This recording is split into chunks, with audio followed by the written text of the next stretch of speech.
भारताचे पंतप्रधान नरेंद्र मोदी जपान आणि चीनच्या दौऱ्याला पूर्ण करून भारतात परतले।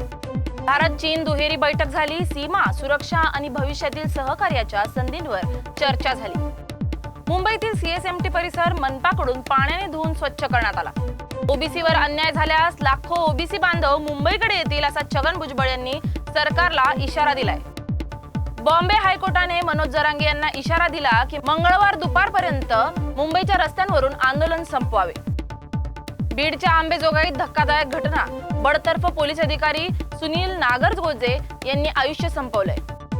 विखे पाटलांचा इशारा, आझाद मैदानावर उपस्थित असलेल्यांना आंदोलन करता मानलं जाईल, उर्वरितांवर कारवाई होईल।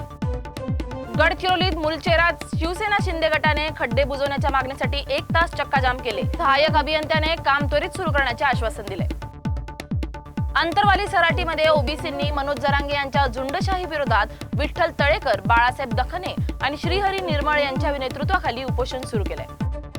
परळीत 6 वर्षाच्या चिमुकलीवर अत्याचार, आरोपीला फाशी आणि प्रकरण फास्ट ट्रॅकवर चालवावे अशी मागणी करत 3 सप्टेंबर रोजी परळीकरांनी परळी बंदचे आवाहन केले। नाशिकमधील मुंबई नाका पोलिसांनी 24 तासात दादासाहेब सभागृहाजवळ टाकलेल्या मुदतबाह्य जिलेटिन प्रकरणात 3 आरोपी ताब्यात घेतले। मुंबई उच्च न्यायालयाच्या निर्देशानुसार मराठा आंदोलकांच्या गाड्या एंट्री पॉइंटवर तपासल्या जात असून शहरात प्रवेशावर पोलिसांचा मोठा बंदोबस्त आहे। मुंबईतील आझाद मैदानावरील मराठा आंदोलनाला पाठिंबा देण्यासाठी कोल्हापूरहून अन्नधान्य रवाना करून 2000 पेक्षा जास्त बांधवांना रोज जेवण पुरवलं जाणार आहे। बीडच्या गावखेड्यात गणेशोत्सवासाठी पोलीस प्रशासन ऍक्शन मोडवर लिंबा गणेश येथे पथसंचालन करून कायदा व्यवस्था सुनिश्चित करण्यात आली।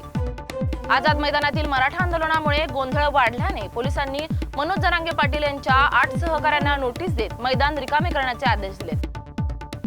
उल्हासनगरात 27 वर्षीय अजय कुमार गौतमला चाकूचा धाक दाखवत 21,000ची लूट झाली असून विठ्ठलवाडी पोलिसांचा सीसीटीव्ही आधारे आरोपीचा शोध सुरू आहे। जुहू बस स्थानकात हाणामारी तोडफोड प्रकरणी अज्ञात मराठा आंदोलकांवर पहिला गुन्हा दाखल। अलास्कातील फोर्ट वेनराइट येथे भारत अमेरिका संयुक्त सैन्य सराव युद्ध अभ्यास 2025 सुरू असून भारतीय मद्रास रेजिमेंटचे जवान अमेरिकन सैन्यासोबत सराव करत आहेत।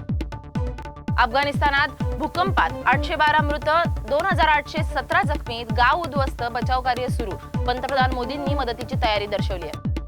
पाकिस्तानच्या गिलगिट बाल्टिस्तानमध्ये चिलास येथे सैन्याचा हेलिकॉप्टर कोसळून 5 जवानांचा मृत्यू, तांत्रिक बिघाड कारणीभूत असल्याचा संशय। 2 आठवड्यात दुसरी दुर्घटना।